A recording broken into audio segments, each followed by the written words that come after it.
What is up, Knights of Vex, and welcome to the first video of my 31st year of life. Yes, just celebrated a birthday this weekend, had a really fun stream with all the Knights of Vex that came out and wished me a happy birthday. I just want to say thank you so much for tuning in. We got to play a game that wasn't so good. We played some Jedi Survivor, and I had a lot of fun. So, going forward, I want to do more stuff like that. Not just playing Swoga games, or Swoga content, other Star Wars games as well. So, after some Grand Arena streams, we might be doing some more of that kind of stuff. So thank you to all the happy birthdays on the weekend and tuning in for that stream. But for today's video, what I want to talk about is more for my free-to-play account and a recent thing that I unlocked, Executor. Executor was finally unlocked in my free-to-play account after a year and a half. Could not be happier with the progress of how this account is going. My biggest concern was not being able to push it to max stars immediately because I'm trying to save crystals for these marquee characters so I can get these lightspeed tokens from more other units. And I think it's worth it in the long term. So I was like, you know what? I might have to settle for a 4-star Executor. I hope it can perform the way I need it to. And the good news is it's doing exactly what I needed to do in Fleet Arena and hopefully in Grand Arena. And that is beating 7-star maxed out Leviathans in Fleet Arena. It's crazy the value that you're getting with how easy Executor is to get now. Like, honestly, I feel like I barely invested into these characters. They were mostly given to you for free. I had to bump up a couple relic levels up for some of them, but for the most part, it's an absolute breeze.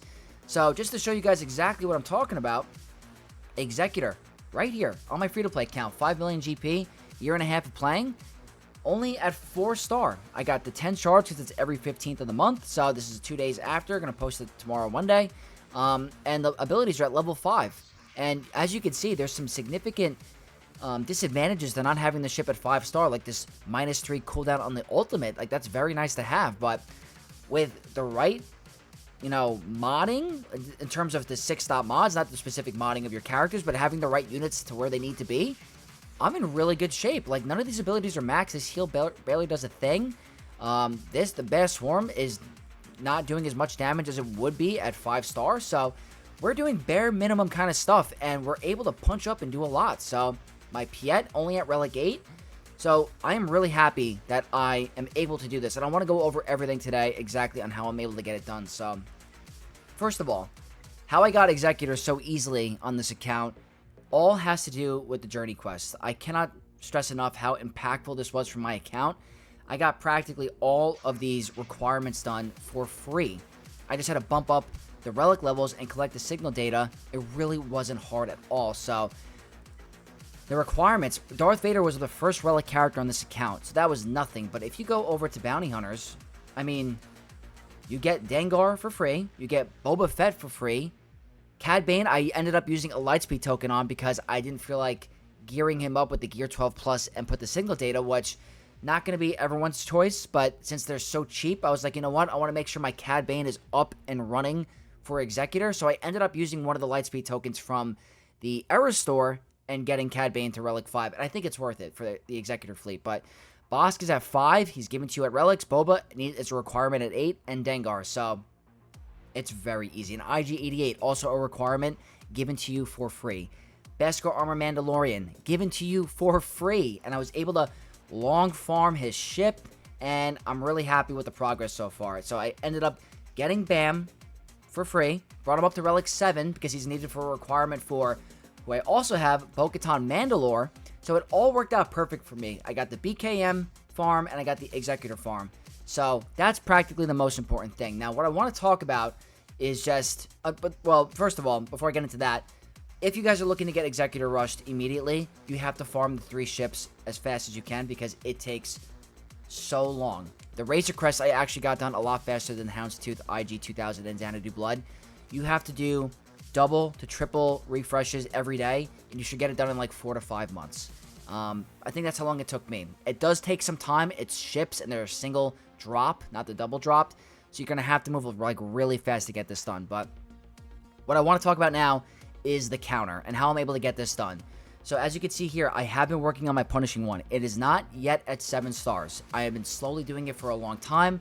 I wanted to finish Outrider first because I'm thinking about going for Jabba as my next Galactic Legend on this account. So I was like, you know what? I have to get the Outrider farm done first, and those ships are taking me a while. So I was like, in the meantime, let's farm Outrider, and I'll finish my Punishing One coming up. So my Punishing One is close to being finished. I'm about 19 shards away.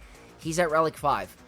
I will have to say, the most important part about this counter, I think I'm able to get it done, is that I have a significant advantage in terms of my pilot strength compared to my opponents. So, for any early game player, mid game player that has Executor unlocked or is using a meta fleet, one of the most important things that I'm going to showcase is going to be the mods on your characters. My Cad Bane does not have the best modding by any means. It's at 95 speed, it's nothing crazy. But the most important part is that I have full 6-dot mods on him to boost up the ship's power. That alone puts me ahead of a lot of other players in my shard, and me able to help take out Leviathans a little bit easier. So, Cad Bane has full 6-dot mods. Beskar Armor Mandalorian, easily 6-dot mods. I actually have it modded pretty well on this account. 124 speed set with offense as a primary set. So that's done. One of the most important as well is going to be Dengar with Punishing One. 6-dot mods on all my starting fleet.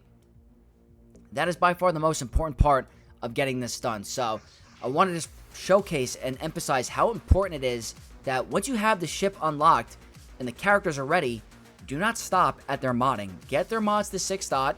It's priority over other things in terms of other teams.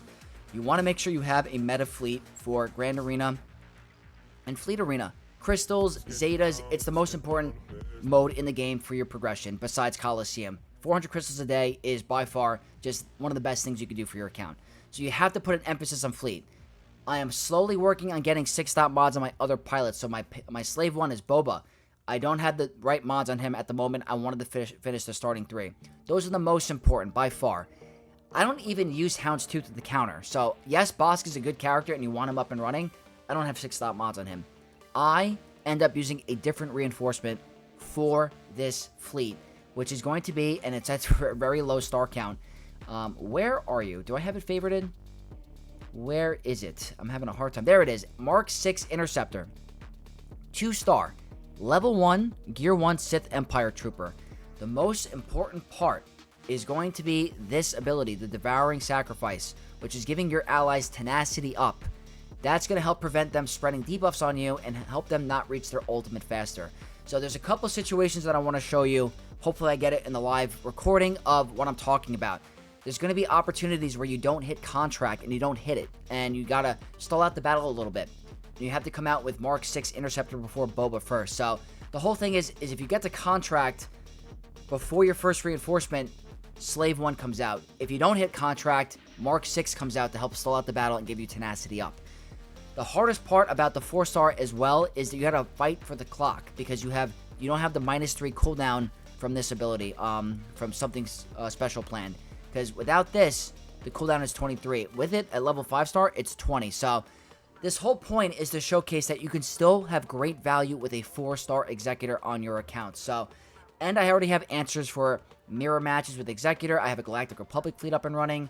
If I had to do against Profundity, I could also use a Galactic Republic fleet, but I could just swap in my Bounty Hunters with a Home 1 fleet and be absolutely fine. So I have my Fleet Arena shard figured out. So what I want to showcase now, because I was having a very hard time in Fleet Arena for a little bit, because I was getting worried about these Leviathans. For a 1.5-year account, being able to have a 7-star maxed out Leviathan is crazy fast progression.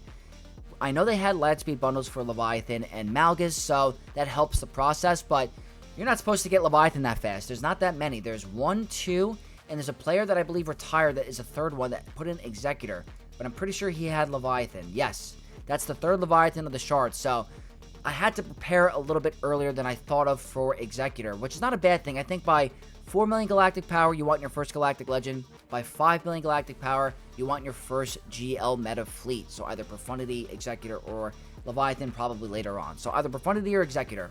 I was able to manage this far because Galactic Republic still got me in the top 5.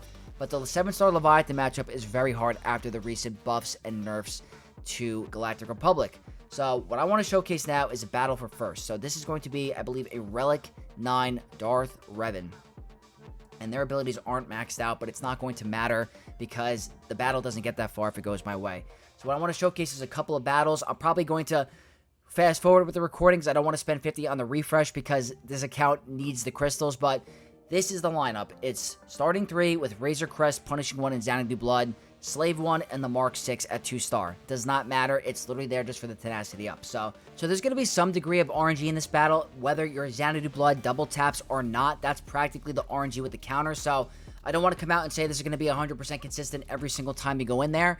This is to show you that there is a strategy to get it done, what it looks like with the win conditions to win, and show you the different scenarios of what it could look like. So the way I have it modded and turned ordered, my Razor Crest goes first. So what you want to do, go for Tie Dagger immediately. You want to call your Xanadu Blood to assist, not Punishing 1. Okay, we got a double tap. That is phenomenal RNG for the beginning. If you get the double tap on Xanadu, that's awesome, awesome stuff. So over here, next up, Xanadu Blood is next. You want to call Punishing 1 to assist. That's going to help with getting your contract. Now over here, you're going to ignore the taunt on Bomber. And you call Xanadu Blood to assist. Hopefully it's a double tap. That is perfect. Perfect, perfect, perfect. That is exactly how the battle you want it to go in the beginning. So now over here, Mass Swarm on Interceptor. At contract. Phenomenal. Almost got the Savior. Perfect. Very, very close. We didn't get rid of Interceptor right there, but we will right over here. Go for a basic. Boom. Now, going to call to assist. Call Punishing 1. Perfect. Got to be careful of the thermals a little bit. Call Slave 1 because we got contract. Go for a big hit. Perfect. Ignore. We can't ignore the taunt, so we're going to go as the first turn. Just go for a basic. Perfect. And you got the blow-up reinforcement. So, realistically, we want to try to end this battle as fast as possible before the next reinforcement comes out. So, at this point, I want to make sure I can get the kill here before Leviathan takes another turn. So, I'm going to go over here and call Punishing 1 to assist. Don't even need to worry about it. Just like that, a 4-star Executor taking out Leviathan. Just like that. Maxed out. So, I know that this player doesn't have the abilities maxed out, but it does not matter. It'd be the same exact thing whether the abilities were maxed or not. So, we didn't have another reinforcement come out, so what if it, got blown up, it wouldn't have mattered. So, I did want to showcase that RNG and with that battle. So, that's really good stuff. Now, you know what? Let's go ahead and do the refresh. Let me show you in case the scenario doesn't go our way. I know I don't want to spend refreshes on this account, but for sake of the video, I will do it. So again, 4-star, we're going to do the same thing, and this time I'm going to showcase with the Interceptor coming out if I don't get the good RNG in the beginning. Over here, same thing. Going to call my Xanadu Blood. Got the double tap, very good. Over here, call Punishing 1. And we're going to ignore the taunt. See how we got a dodge there? That's a little bit of bad RNG. So, that's the type of stuff that happens. So, I'm happy this actually happened because I want to showcase that not every battle is going to be picture perfect. We're going to go ahead and go in on Interceptor. Didn't get the contract. Now, let's just go all in here. Probably not the best case scenario. So, do want to showcase the bad situations as well. I think it's important. Okay, so they're definitely going to hit contract, I feel like. All right, they didn't get it yet. So, we're going to try and bring out our... Wow, that was fast. Let's go for our Mark 6 Interceptor just for now, just to see what we can do. So, there is some degree of bad. So, I do want to showcase both. Lots of dodging. All right, we got a kill. Now, they're going to come out with their Interceptor, and hopefully they go for mine. Probably not going to happen, but... Okay, it did. So, got a little bit of good RNG for our part. Let's go over here. So this is where it's going to get a little dicey. They still didn't get the blow-up reinforcement. So, do want to showcase these battles. The heal is very, very tiny. Let's see if our Punishing 1 takes another turn. Probably not going to happen. They all have Foresight. So, that is a degree of bad RNG. We got an unlucky dodge. So, do want to showcase both. That's pretty much what I wanted to do. Wasn't expecting a dodge. That wasn't the RNG I wanted to showcase, but... We were able to stall out the battle a little bit with the tenacity up, but just trying to prove that there's going to be situations where it can work perfect, and there's going to be situations where it doesn't work perfect. So over here, let's just go for this, but Leviathan's going to come in and take over our ship, so it doesn't really matter. But in a Grand Arena standpoint, it'd be a little dicey if you're trying to climb to First and Fleet Arena. there is that possibility of getting it done. So, showed you the good RNG, showed you the bad RNG, and hopefully this gives some hope to all the new Executors out there that can't afford to bring the capital ship to 7-star, that still want to be able to take out Leviathans. There is a chance for you to do it. It's just going to be a little bit more tricky. If you guys had the ship at 5-star, I'd say it's going to be a ton easier. There's no way I'm going to be able to win this now. There's too much, man, we're doing pretty good, but it's not going to be able to get the win here. But, yeah, this is big for my free-to-play account.